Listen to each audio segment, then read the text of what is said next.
Si Gwendolyn Soriano yung silent killer.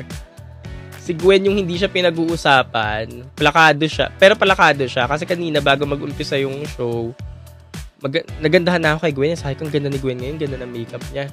Pero hindi siya nagte-trend. Sa FYP, walang mga Gwen Soriano na lumalabas. Kahit sa TikTok, ganyan. Pero tingnan mo, nasilat yung isang spot sa top 3. Kaya silent killer siya eh.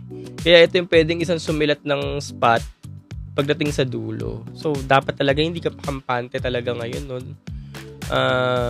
Kasi, ayun nga, lalo na si Gwen. Si Gwen, walang palaya. Si Gwen yung perfect na ngayon. Kasi, nawala si Winwin ngayon eh. Nawala si Amanda. Tingnan mo si Gwen, nandito pa din, no? Hello Glow, Aqua Angel, tapos, etong Wuling. Oh, alam nyo na. You know the drill, mga pageant fanays. Sa mas mahabang chikahan, punta lang kayo sa kabila. Search my name, go to podcast. I see you there. Bye!